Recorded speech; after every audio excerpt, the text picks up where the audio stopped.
आपके इस गांव के प्रांगण में आपसे मिलने का, आपसे परिचय करने का, आपसे बातचीत करने का आपने जो अवसर दिया है उसके लिए तहे दिल से आपका शुक्रिया अदा करता हूं, आपका धन्यवाद करता हूं। मेरा नाम है प्रशांत किशोर और हम नेता नहीं हैं। अभी महानुभाव ने एक सवाल उठाया है, एक ही क्यों, हम आपके सारे सवालों का भी जवाब देंगे। आपसे गुजारिश ये है कि जितनी ईमानदारी से आपने सवाल किया है उतनी ही ईमानदारी से उसका उत्तर भी सुनने के लिए ओपन माइंड से उसको सुनिए, जांचिए, परखिए, मूल्यांकन कीजिए, उसके बाद निर्णय लीजिएगा। तो पहली बात तो आप ये समझ लीजिए, आपको आदत पड़ गई है, आपको लगता है कि जो आ रहा है आपके पास वो आपका वोट लेने आया है। तो हम नेता नहीं हैं, कोई दल नहीं बनाए हैं, आपसे वोट मांगने नहीं आए हैं, आपसे वोट मांगने नहीं आए हैं। हम बिहार के एक बहुत साधारण परिवार के लड़के, मेरे दादा बैलगाड़ी चलाते थे, मजदूर थे, मेरे बाबूजी यहाँ सरकारी डॉक्टर थे।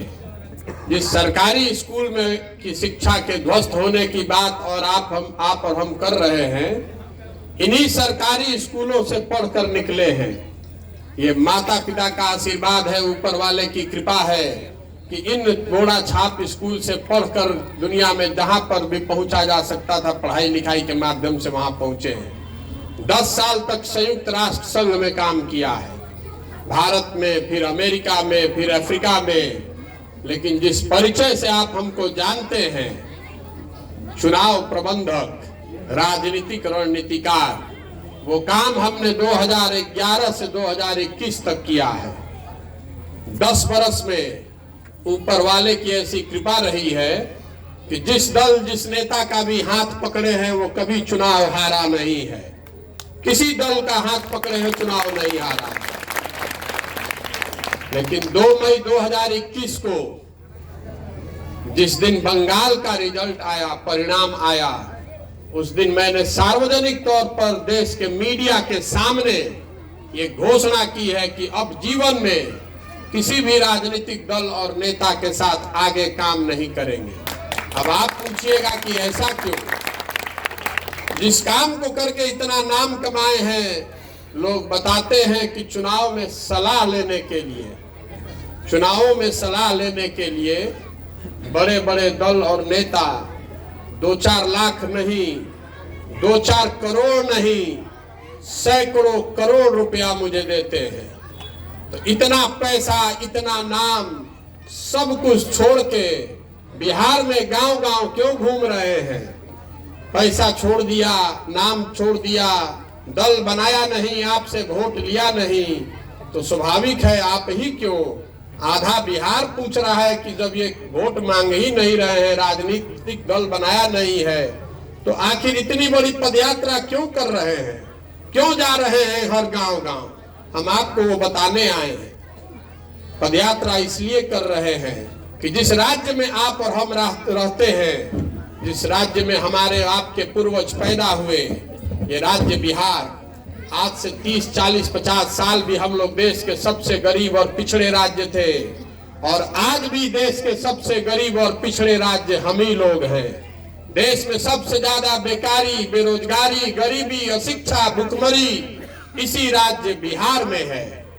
पदयात्रा इसलिए कर रहे हैं कि जमीन पर जाए, लोगों की समस्याओं को देखें और हर पंचायत के लिए विकास के अगले 10 साल की एक ऐसी योजना बने जिससे आने वाले 10 साल में हर पंचायत में रोजगार के बेहतर अवसर हो, किसानों की आमदनी बढ़े और आपकी रोजमर्रा की जो समस्याएं हैं इसका समाधान हो।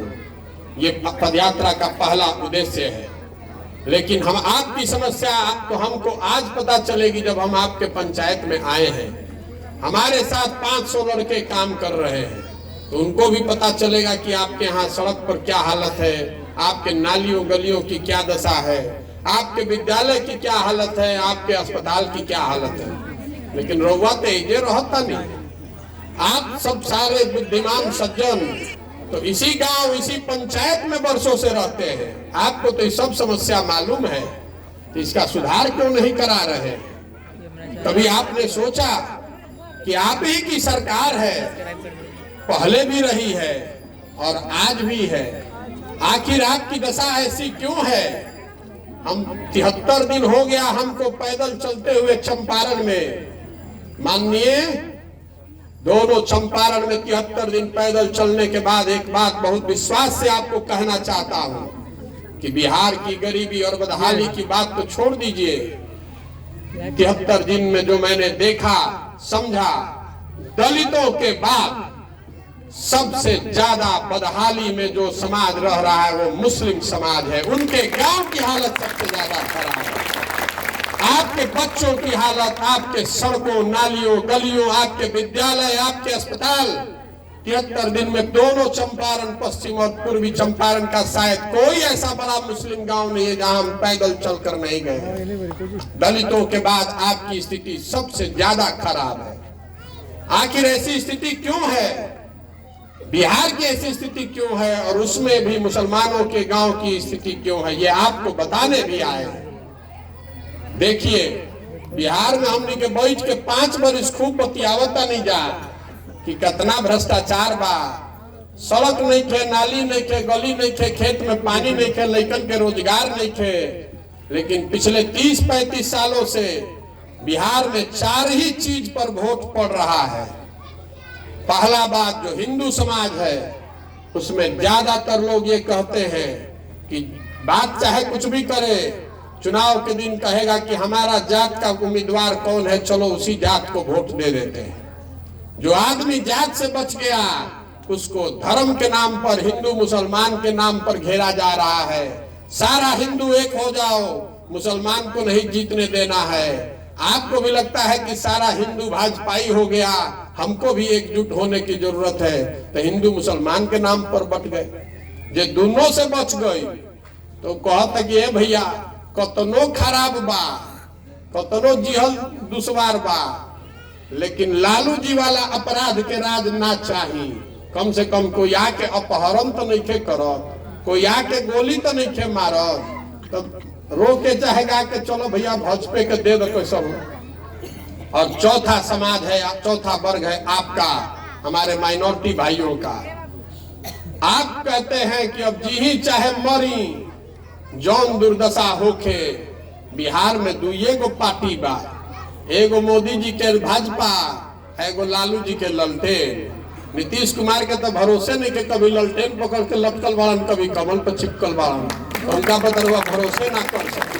तो आपको लगता है कि मोदी के भाजपा को आप वोट दे नहीं सकते हैं, तो बचल का ललटेने ना, तो मरी चाहे जी चलो रे भैया ललटेने के देवे के पड़ी। अभी हम रास्तवा में आवत नहीं था, जहां जहां रोड के हालत खराब बा, किनारे से जाए पड़ता, तो कान में आदमी कहता देखते नहीं भैया का दुर्दशा बा हमनी के। तो जे कहता कि का दुर्दशा बा, काल वोट होई तो सब समाज बैठ के कही कि सब भुला छोड़ो, हटाओ ये सब बात, पहले अभी भाजपा के हरावे के बाद, ये सब गली नाली के बाद में होई। जब आप जानते हैं, हम जानते हैं, तो नेतो जान गया है कि बिहार के जनता हंस के चाहे गा के, खिसिया के, चाहे गरिया के वोटवा तो हमनिए के दिहन गई हम कहा। आधा आदमी जाना था ललटेन वाला कि मुसलमान जाएगा कहाँ। इसी तरह जो मोदी भक्त है उसको मोदी जी जानते हैं कि भैया जइहन कहाँ, तो वोट उनका रो के गा के हमरे के देवे के बाद काम करे के जरूरत का बा। इसीलिए इस अभियान को शुरू किए ताकि विकल्प बनाया जाए। लेकिन विकल्प प्रशांत किशोर का नहीं है। प्रशांत किशोर को विकल्प बनाना रहता तो हम ही दल बना लेते। बिहार तब सुधरेगा जब 40-50 हजार अच्छा आदमी वार्ड सदस्य जीत कर आए, जब 4-5 हजार अच्छा आदमी मुखिया बनेगा, जब अच्छे लड़के जिला परिषद और प्रमुख का पद पाएंगे, जब 100-150 अच्छा आदमी विधायक बनेगा, तब बिहार सुधरेगा। दलों के जीतने से, मुख्यमंत्री बदलने से बिहार नहीं सुधरने वाला है। नीचे से लेकर ऊपर तक धूल लग गया है, कैसे सुधरेगा? आप कह रहे हैं कि आप किस लिए आए हैं, हम उस पर 5 मिनट में आते हैं। पहले आप बात समझ लीजिए कि पदयात्रा का उद्देश्य क्या है। पदयात्रा का उद्देश्य किसी को हराना जिताना नहीं है। पदयात्रा का उद्देश्य है कि जमीन के स्तर से बिहार के विकास के लिए पंचायतवार ऐसी योजना बनाई जाए 10 साल की, ताकि 10 वर्ष में हर पंचायत में विश्व स्तरीय विद्यालय हो, लोगों को हर पंचायत में रोजगार हो, किसानों की आमदनी बढ़े, नलियों की गलियों की, शहरों की, गांव की स्थिति को सुधारा जाए। और ये खाली घोषणा करने के लिए नहीं, पूरी योजना बनाकर जारी करेंगे जब पदयात्रा खत्म होगा, ताकि आप देख सकेंगे कि आपके गांव, आपके पंचायत के लिए कौन सी योजना बताई गई है। ठीक लगे तो जुड़िएगा, नहीं ठीक लगे तो जहां है वहां रहिए। पदयात्रा का एक दूसरा, उससे ज्यादा महत्वपूर्ण उद्देश्य ये है कि समाज की मदद से निचले स्तर से ऐसे लोगों को ढूंढ कर निकाला जाए जो गांधी की विचारधारा आधारित एक नई व्यवस्था के संस्थापक बनना चाहते हैं। ये जन सुराज बिहार में रीजनल पार्टी बनाने का अभियान नहीं है। हमको आप नहीं जानते हैं, हम बिहार में रीजनल पार्टी बना के चुनाव लड़े नहीं की आई। हम गांधी की सोच पर आधारित एक देश में नई व्यवस्था जो आजादी से पहले कांग्रेस थी उसको पुनर्जीवित करने के लिए बिहार में आए, जिसमें हिंदू, मुसलमान, अगड़ा, पिछड़ा, अमीर, गरीब सब मिलकर इस व्यवस्था को बनाए। इसीलिए गांव-गांव घूम रहे हैं, ताकि ऐसे लोगों को ढूंढकर समाज की मदद से निकाला जाए जो इस व्यवस्था के संस्थापक बनना चाहते हैं। पिछले 25-30 साल में बिहार में जितने लोग एमएलए बना है, जितना एमपी बना है, सब चाहे किसी दल से बना हो, सबका सूची बनाइएगा तो आपको पता चलेगा कि 1250 परिवार के लोग ही बिहार में एमपी एमएलए बनता है। सामान्य परिवार के लड़कों को एमएलए एमपी बनने का अवसर नहीं है। सिर्फ विधायक का लड़का ही विधायक बनेगा और मंत्री का लड़का मंत्री बनेगा। तो बिहार के साधारण परिवार के लड़के कहां जाएंगे? ये अभियान है वो विकल्प बनाने का कि अगर आप में क्षमता है तो पैसे की चिंता मत कीजिए, व्यवस्था की चिंता मत कीजिए, रणनीति की, संगठन की चिंता मत कीजिए। वो चिंता अपने भाई, अपने बेटे पर छोड़िए। हम आपको आगे जिता कर लाएंगे। हम जो लोग हमको जानते हैं, जिसका हाथ मैंने पकड़ा है वो चुनाव कभी हारा नहीं है। इस बार बिहार की जनता का हाथ पकड़े हैं। समाज जिसको चुनकर निकाल देगा उसी के पीछे वार्ड सदस्य से लेकर एमपी तक ताकत लगाएंगे, व्यवस्था बनाएंगे, रणनीति बनाएंगे, संसाधन लगाएंगे और जनता के सहयोग से उसी को जिता कर लाएंगे। तभी बनेगी जनता की सरकार। इसका नाम क्या है? जन सुराज। इसका नाम है जन सुराज। इस पर फोटो लगा हुआ है महात्मा गांधी का, प्रशांत किशोर के बाबूजी का नहीं। आपको हमको आदत लग गई है कि कोई आदमी आता है, नेता कहता है कि हम हो गए आपके नेता, हमारे बाद होगा हमारा बेटा, और आप लोग सब लोग झंडा लेकर हमारे पीछे घूमिए। ये वो अभियान नहीं है। ये अभियान है कि अगर सारे लोग बिहार के समाज से जो निकाल कर लाए जाएंगे, पूरी पदयात्रा जब खत्म होगी तो ऐसे लाख लोगों को एक साथ बैठाएंगे। और जैसे आजादी से पहले कांग्रेस का अधिवेशन होता था, लोग बैठकर तय करते थे कि दल का अभियान कैसे चलेगा, इसका एजेंडा क्या होगा, इसका नेता कौन बनेगा। ये व्यवस्था मैं बनाने जा रहा हूँ यहाँ। आपको आना है तो आइए, और नहीं आना है तो जहाँ खड़े हैं वहीं से खड़े होकर तमाशा देखिए। बहुत लोग को लग रहा होगा, आपको बात लगेगी बुरी, लेकिन हम आपका वोट लेने नहीं आए हैं। जिसको वोट देते हैं उसी को दीजिए, 2-3 बरस दीजिए उसी को और वोट। उसके बाद आप देखिए कि आप यहाँ पर क्या होता है। हम उनमें से नहीं हैं जो लड़ने के लिए लड़ता है। अगर बिहार में लड़ने आए हैं तो ये मानकर चलिए कि इसको जीतने का खाका बना कर लाए हैं। जीतेंगे हम ही, जन सुराज ही जीतेगा। आपको निमंत्रण देने आए हैं, इसमें भागीदार बनिए, इसके मालिक मुखिया बनिए, हमारे बराबरी में बैठिए और इस नई व्यवस्था को बनाइए। और अगर आप नहीं आइएगा तो भी आपसे कोई मलाल नहीं है। जीतने के बाद फिर आएंगे। निमंत्रण कार्ड जो आज देकर जा रहे हैं उसी को भंजाने फिर आएंगे, लेकिन उस समय पूरा आपसे हर्जाना भी लेंगे। निमंत्रण के साथ अपने साथ तो बैठाएंगे, साथ साथ में आपको सेवई भी खिलानी पड़ेगी, मेरी जीत का सेवई। हम बिहार में हम वेजिटेरियन आदमी हैं, तो सेवई बनाकर तैयार, बिना सेवई के आना है तो आ जाइए, और सेवई के साथ आना है तो हम जब जीत कर आएंगे आपके गांव में तब आइएगा। हम बिहार में चुनाव लड़ने नहीं आए हैं, निशाना आगे है। अब आपको बताते हैं, आपकी चिंता, आपने कहा कि भाजपा को हराना है, तो जरा भाजपा को हराने की आपकी सोच और हमारी सोच में क्या फर्क है उस पर मैं थोड़ा प्रकाश डालना चाहता हूं। आप जिस भाजपा से लड़ने की कोशिश कर रहे हैं वो तो कॉफी का झाग है, लड़ाई जिससे है वो तो आपको दिख ही नहीं रहा है। भाजपा की ताकत है विचारधारा आधारित संघ, वो व्यवस्था जो आपको दिखती नहीं है। आप समझते हैं कि कॉफी के झाग को जातीय समीकरण से MY PY ZY से काट दीजिएगा, कभी नहीं काट पाइएगा। पिछले 30 सालों से 35 सालों से आंख बंद करके आप बटन दबा रहे हैं, एक ही दल एक ही नेता का। आपको कुछ भी नहीं मिला, ना राजनीतिक भागीदारी मिली है, ना आपको अपने अपने बच्चों के लिए विकास मिला, और ना ही आप भाजपा को हरा पाए हैं। आपको तीनों चीज में कुछ नहीं मिला है। फिर भी अगर आप चाहे तो 3 बरस 4 बरस और उसी व्यवस्था में लगे रहिए।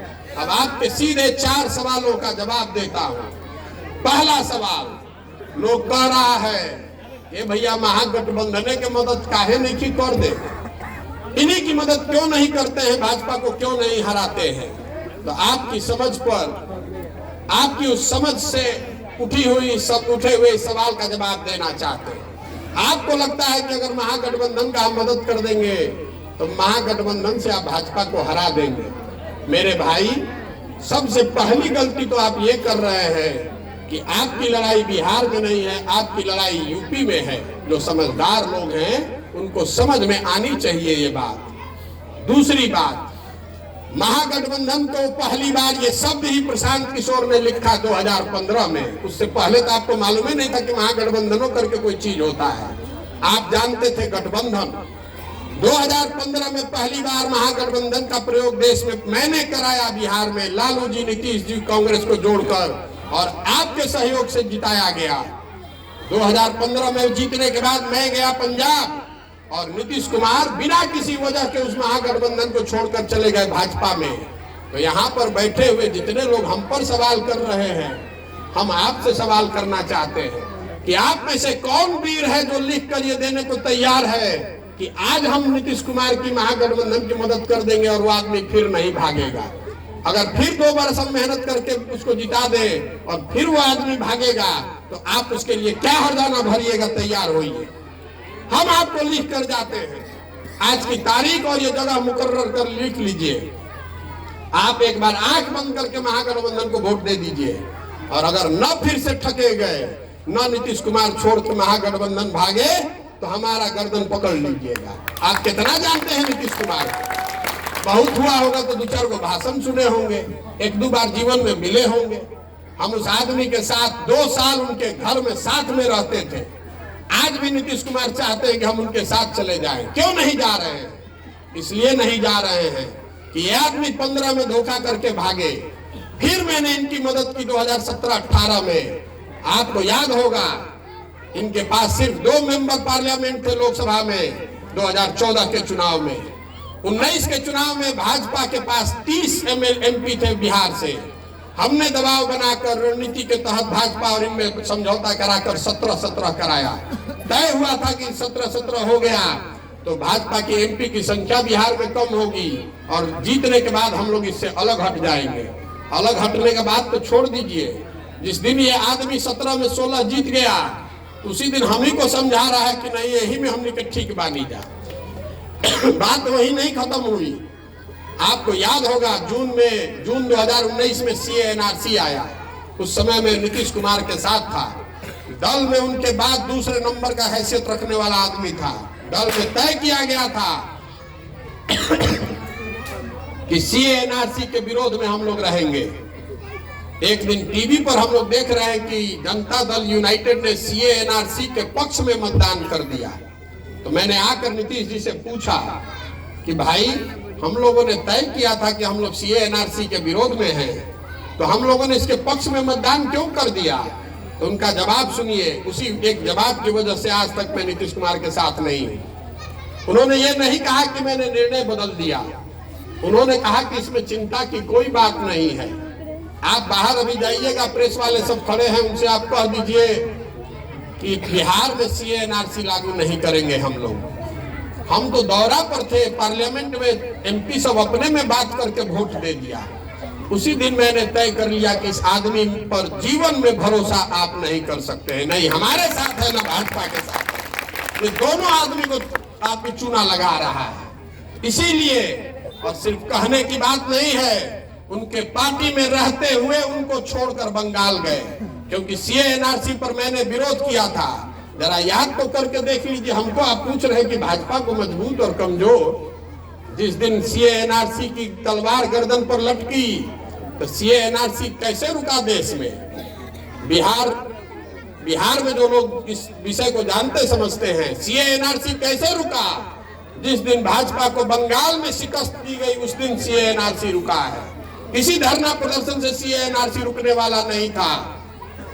2 मई 2021 को बंगाल का रिजल्ट आया है, उसके बाद से कोई सीए एनआरसी का चर्चा नहीं हो रहा ना भाई, क्योंकि सीए एनआरसी लाया ही गया था बंगाल को जीतने के लिए और बाद में उसी के आड़ में सबको परेशान करने के लिए। तो बंगाल में जब चुनाव लगा, कौन बिहार का वीर गया था बंगाल में भाई?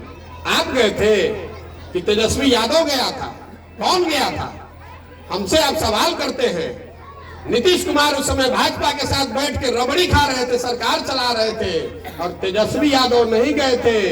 2019 से लेकर मई 2021 तक 2 बरस जब कोविड के प्रकोप में सारे लोग घर में दुबके हुए थे, तब बंगाल के गांव-गांव घूमकर हम ममता बनर्जी को खड़ा कर रहे थे, और आप हमसे सवाल कर रहे हैं। जब ममता बनर्जी के पार्टी के अपने लोग, टीएमसी के लोग सारा छोड़कर भागकर बीजेपी चला गया, जब पूरा हिंदुस्तान कह रहा था कि कोई नहीं बचा सकता है दीदी को बंगाल में, तब बिहार का लड़का प्रशांत किशोर ने अपनी गर्दन लगाकर कहा था कि भाजपा को बंगाल में 100 से पार नहीं होने देंगे। अगर 100 से ज्यादा सीट आ गया तो जीवन में संन्यास ले लेंगे। जाकर देख लीजिए, ट्विटर पर आज भी लिखा हुआ है। कितना पर भाजपा को रोके? 77 पर।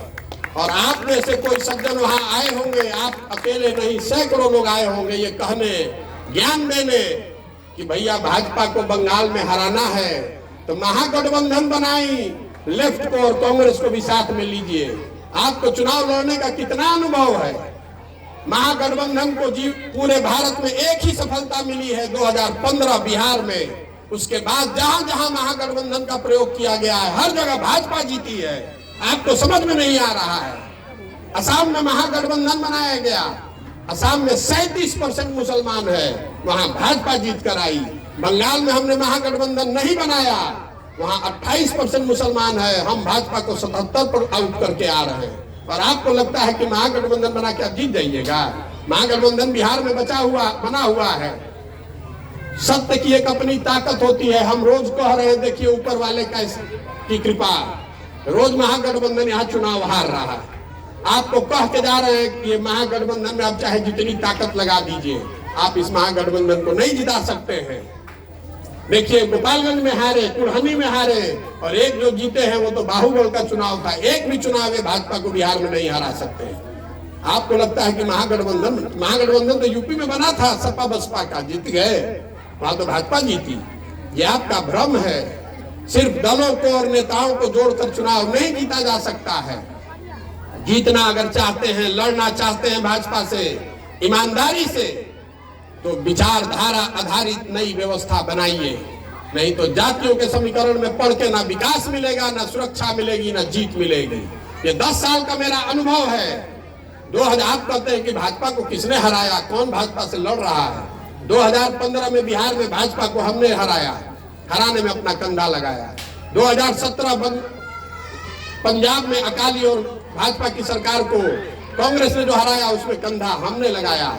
2018 में तेलंगाना में, 2019 में आंध्रा में, 2021 में बंगाल में, 2020 में दिल्ली में, 2021 तमिलनाडु में, 2021 महाराष्ट्र में, हर जगह भाजपा को हराने में हमने कंधा लगाया है। और आपको पता है कि भाजपा को कैसे हराया जा सकता है?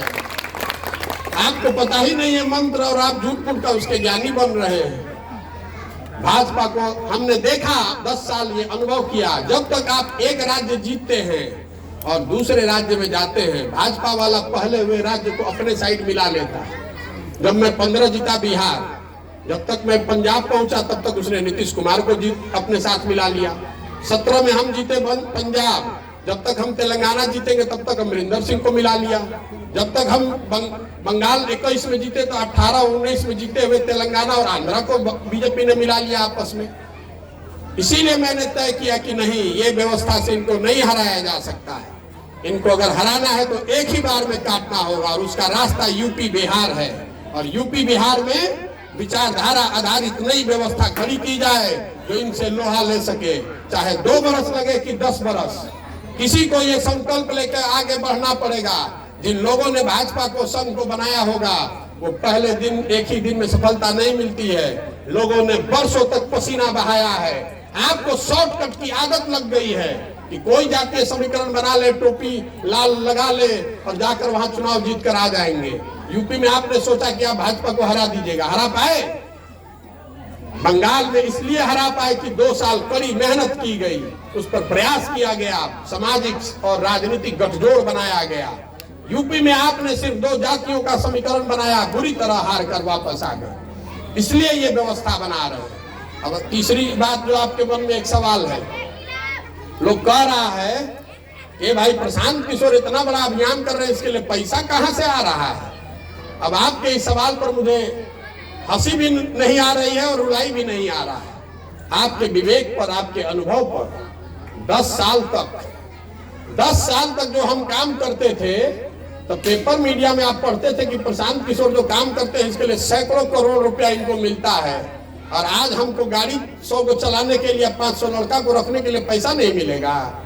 आपकी जो सरकार है चचा भतीजा की, आधी सरकार है। इनके पास आधा बिहार है ना, आधा ललटेन के पास, आधा तीर के पास। तो इस गरीब बिहार से, इस पिछड़े बिहार से आधा से लूट के अपना दल चला सकते हैं। तो देश में आज 6 मुख्यमंत्री ऐसे हैं जिनको बनने में हमने कंधा लगाया है। तमिलनाडु, तेलंगाना, आंध्र प्रदेश, पश्चिम बंगाल, ये बड़े राज्य हैं जो जीत कर आए हैं, वहां मुख्यमंत्री हमारे बनाए हुए हैं। हमको पैसा नहीं मिलेगा। और आपकी दशा देखिए, हम मजबूती से लड़ रहे हैं तो आपको लग रहा है कि भाजपा का एजेंट है। अगर हम मजबूती से नहीं लड़े तो आप कहिएगा कि आदमी तो बहुत काबिल है लेकिन मजबूती से लड़िए नहीं रहा है, कैसे मदद करें इसका? आप तो दोनों ओर से आपको सबका जो आपका चश्मा है वो कभी आपको सही देखने ही नहीं देता है। इसीलिए मैं आपको इसका एक ही उपाय है, हम आपको कह रहे हैं कि आप बिल्कुल निश्चिंत होकर महागठबंधन को वोट दीजिए, कोई दिक्कत नहीं है। आपका भरोसा जीतने का दूसरा कोई उपाय नहीं है। कितना भी हम कर दें आप मानिएगा नहीं। इसलिए आप महागठबंधन को 3 वर्ष और वोट दीजिए और हम जीत कर फिर भी आएंगे। आप भाजपा को वोट नहीं देते हैं, भाजपा नहीं जीत रही है। 80% आपको छोड़कर भी बिहार में वोट है ना भाई। उस 80 में 50%, 40% वोट कैसे लेना है उसका गुणा गणित हमको आता है। लेकिन फिर आपके गांव में क्यों आए हैं? आपके गांव में इसलिए आए हैं कि अगर गांधी के विचारधारा पर आधारित कोई व्यवस्था बनाना चाहते हैं और जो बिहार सेंट्रिक नहीं है, देश के नजरिए से है, उसमें 20% अपने भाइयों को छोड़ नहीं सकते हैं। इसलिए आपको निमंत्रण देने आए, आपको निमंत्रण देने आए हैं कि किसी से डरने की जरूरत नहीं है। अपनी काबिलियत, अपने अनुभव, अपने विवेक, अपनी संख्या पर भरोसा कीजिए और मेरी राजनीतिक सलाहियत का फायदा उठाइए। हाथ मिलाइए और देखिए कि कितनी बड़ी ताकत खड़ा करते हैं। यही ये कहानी शुरू होगी बिहार से, लेकिन रुकेगी बिहार में नहीं। हम बिहार में रुकने वालों में से नहीं है। ये बात समझ में आए तो आपका बहुत बहुत स्वागत है, और नहीं समझ में आए तो भी आपसे हमको कोई शिकवा शिकायत नहीं है। बिल्कुल आराम से जहां है वहां रहिए। आप कम से कम इतना तो कीजिए कि 3 वर्ष अभी आपकी सरकार है, मेरा ही डर दिखाकर कुछ राजनीतिक भागीदारी ले लीजिए। अपने गांव का कुछ विकास करा लीजिए, कुछ सड़कों को बनवा लीजिए, अपने बच्चों के लिए विद्यालय बनवा लीजिए, कुछ नाला वाला बनवा लीजिए। आपके गांव से जब 2-4 दिन गुजरते हैं तो 4 दिन तक खांसी नहीं रुकती है। जरा अंदाजा लगाइए कि आपके बच्चे इसी सड़क पर, इसी गांव में, इन्हीं गलियों में अपना जीवन बिता रहे हैं, उनके फेफड़ों की क्या दशा होती होगी। अगर आप अपने बच्चों की चिंता नहीं कीजिएगा तो प्रशांत किशोर आपके बच्चों की चिंता करेंगे। इस भ्रम से निकलिए। जैसे चीनी रोग हो जाता है तो आपको लड्डू खाने का मन करता है ज्यादा, तो वही हाल बिहार के जनता का है। आपको आदत लग गई है कि कोई नेता आएगा और बढ़िया बढ़िया बात कहेगा। हम आपको कोई मीठी बात कहने नहीं आए हैं, आपको ये बताने आए हैं कि अपनी स्थिति को खूब बढ़िया से समझ लीजिए। लेकिन और आप में वो ताकत है कि अगर आप चाहें तो एक नई व्यवस्था बना सकते हैं। अगर बनाना चाहते हैं तो कंधे से कंधा मिलाकर चलिए। आप में से कुछ लोग कहते हैं कि हमारे लिए सब मुद्दा नहीं, हमारे लिए सुरक्षा मुद्दा है। बिल्कुल ठीक बात है, सुरक्षा मुद्दा होना चाहिए, लेकिन अगर सुरक्षा के नाम पर आप लालटेन में किसी अपराधी को जिताते हैं तो जितना आपको अपनी सुरक्षा का डर है, बहुसंख्यक समाज को भी तो अपराधी जब जाकर मारता है तो उसको भी तो अपना सुरक्षा का डर है।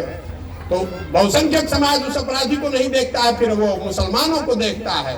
वो समझता है कि मुसलमान ही इसको जिता रहा है, इसलिए वो भाजपा के शरण में जा रहा है। ये आपसे गलती हो रही है। इसीलिए जो बात गांधी जी ने बताई वो सही है कि सुरक्षा तब होगी जब मुसलमान भाइयों की सुरक्षा की जिम्मेवारी हिंदुओं पर हो और हिंदू भाइयों की सुरक्षा की जिम्मेवारी मुसलमानों पर हो, तब नई व्यवस्था बनेगी, तब विकास भी होगा और सुरक्षा भी रहेगी। वो व्यवस्था बनाना चाहते हैं तो हमारे साथ आइए, और नहीं झंडा लेकर वोट देते रहना चाहते हैं तो जिसको वोट दे रहे हैं देते रहिए। निर्णय आपका है, हमारी दोनों में आपके साथ सहमति है। बिल्कुल स्वतंत्र होकर वोट दीजिए। जैसा मैंने कहा, एक बार उसको रिपीट कर देता हूं, दोहराए देता हूं। चुनाव में जीतेगा जन सुराज ही, इसलिए जीतेगा कि सत्य हम लोग के साथ है, जनता की आवाज बनकर निकले हैं। और हमारे पास जीत का फॉर्मूला अहंकार नहीं है, भाषण नहीं है। जो काम लेते हैं उसको बहुत ईमानदारी से करते हैं। हमारे जीत का फॉर्मूला है ईमानदारी से कठिन परिश्रम। देख लीजिए, 3 बरस चुनाव है, घर परिवार सब कुछ छोड़कर 16 घंटा रोड पर गली गली घूम रहे हैं। देश में किसी नेता का हिम्मत नहीं है, किसी का दम नहीं है कि इतना मेहनत करके दिखा दे। इतनी मेहनत करेंगे जनता मानेगी कैसे नहीं? आप मानिए तो बहुत अच्छा, नहीं मानिए तो भी बहुत अच्छा। आपके गांव में चुनाव के रिजल्ट के बाद आएंगे और उस दिन फिर से वही अपना बनाकर तैयार रखिएगा मेरे जीत के सेलिब्रेशन के लिए। बहुत बहुत धन्यवाद, आप आए इसके लिए आपका बहुत बहुत शुक्रिया। बात को सुनिए, अगर और कोई सवाल अगर आपका है तो आप कर सकते हैं, कर लीजिए। बारा की पंचायत से बिलोंग करता हूं और जहां तक मुझे लग रहा है कि लोगों के जो भी शक और शुबहात थे, आपके इस भाषण ने, इस तकरीर ने लोगों के शक को दूर कर दिया होगा माइनॉरिटी के दिल से। और आपके बात से हमें ऐसा एहसास हो रहा है कि आप भविष्य में, फ्यूचर में एक राजनीति पार्टी बनाना चाहते हैं। यहाँ तक देखा गया है कि इस हिंदुस्तान में या बिहार में जो भी मौजूदा राजनीति पार्टी है वो स्टार्ट में तो बहुत बात करती है, लेकिन जब पार्टी तरक्की कर जाती है तो मुस्लिम माइनॉरिटी अपने आप को ठगा महसूस करती है। तो वो आपके पास क्या स्ट्रक्चर है कि हम लोग इसमें ठगा महसूस नहीं करें? देखिए, यही है दशकों से जो मानसिकता बन गई है लोगों की, क्योंकि आपको पीछे चलने की इतनी लंबी आदत पड़ गई है कि आप बराबरी में चलने का सोच ही नहीं सकते हैं।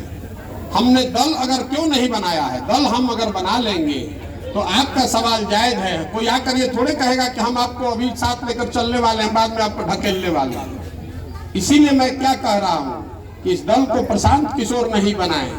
इसको बनाने में ही जब आप 20% रहिएगा तो वार्ड सदस्य भी आपका 20% होना चाहिए, मुखिया भी आपका 20% होना चाहिए, दल में पदाधिकारी भी आपके 20% होने चाहिए, एमएलए भी आपके 20% होने चाहिए। आप तो वो भूमिका मांगना ही छोड़ दिए हैं। आपको तो लगता है कि भैया एगो एमएलए हुआ दे दी, एगो एमपी दे दी, एगो राज्यसभा पसमंदा भेज दी, उसी इक्वेशन में पढ़कर आप मरे जा रहे हैं। मैं बार बार कह रहा हूं कि अगर मालिकाना हक चाहिए, पार्टनरशिप चाहिए, हिस्सेदारी, भागीदारी चाहिए तो इसमें आकर भागीदारी ले लीजिए, वोट चाहे जिसको दीजिएगा। और नहीं वोट देते रहना है तो जिस व्यवस्था में उसमें रहिए, उसमें दिक्कत क्या है? के लिए इसमें संस्थापक सदस्य बनिए, इसमें कोई पर्चा फाड़ के मेंबर बनने का अभियान नहीं है। ये मिस्ड कॉल देकर दल नहीं ज्वाइन कर सकते हैं, पट्टा डाल के दल की सदस्यता नहीं ले सकते हैं। इसमें एक ही खिड़की है, बिहार के हर प्रखंड से ऐसे 2 से 2.5 हजार लोग निकाले जा रहे हैं जो इस नई व्यवस्था के संस्थापक सदस्य बनना चाहते हैं, जो उसमें ईंट रखना चाहते हैं उसके नींव में। एक ईंट प्रशांत किशोर की है और एक ईंट आपकी भी हो सकती है, बराबरी का हक है। जैसे कांग्रेस की आजादी से पहले किसी के बाप की पार्टी नहीं थी, किसी के परिवार की, किसी जाति की, किसी व्यक्ति की पार्टी नहीं थी। हर साल उस कांग्रेस में नया नेता चुना जाता था, जिसकी मेरिट, जिसकी काबिलियत वो चुनकर आएगा। वो व्यवस्था बनाने की बात है। पीछे मैं, अगर आप मेरे भरोसे चलिएगा तो मैं आपको ठग सकता हूँ, लेकिन अगर व्यवस्था ही ऐसी है जिसमें 20% के आप बराबर के हक के हकदार हैं, उसके पार्टनर हैं, तो आपको कैसे कोई ठगेगा? बहुत झगड़ा होगा तो अपना 20% लेकर निकल जाइएगा। अगर हम ठगेंगे तो 20% लेकर निकल लीजिएगा, और नहीं तो फिर हम आपको मीठा मीठा बात कहेंगे कि हम आपको बहुत अच्छा करेंगे, और फिर अगर मन में ठगने का विचार है तो फिर आपको ठग कर निकल जाएंगे। इसलिए व्यवस्था ही जब बनेगी तो सिर्फ आप ही के लिए नहीं, ये मेरी जिम्मेवारी है। मैं जन सुराज का नेता नहीं हूँ, मैं जन सुराज की सोच का सूत्रधार हूँ। ये जो पूरी व्यवस्था बनाई जा रही है, इस बात का गारंटर हूँ कि समाज के हर वर्ग को उनकी संख्या के मुताबिक भागीदारी हर स्तर पर, संगठन में और चुनाव लड़ने में। मैंने बार बार कहा, आप उस पर ध्यान नहीं दे रहे हैं कि वार्ड सदस्य भी उसी प्रोपोर्शन में होंगे, मुखिया भी, सरपंच भी, जिला पार्षद भी, प्रमुख भी, विधायक भी, उससे न लीडरशिप खड़ी होगी। ये तो 4 गो आदमी है, मुसलमान लीडर ऊपर जाता है, समाज को बेच के अपने लिए जगह बना लेता है। हम लोग देखते नहीं है क्या करते हैं लोग। जो ऊपर आपके कम्युनिटी का लीडर बैठा है, सबसे पहले तो समाज को वही बेचता है। 10 वर्ष हमने काम किया है, उसको मालूम है कि मुस्लिम कोटे से हम ही रहे, अगर कोई नया लड़का आ जाएगा तो हमको कौन पूछेगा? आपने देखा है, इसी के वजह से तो बंगाल से लेकर दिल्ली तक पूरी मुस्लिम लीडरशिप ही खत्म हो गई। जितने मुस्लिम लीडर हैं उन्होंने सबसे पहले मुस्लिम युवाओं के भविष्य को खत्म किया, ताकि कोई नीचे से नया खड़ा ही नहीं हो पाए। वो रहेगा, उसके बाद उसका बेटा रहेगा, उसके बाद उसका बेटा रहेगा। ये हमको बताने की जरूरत है।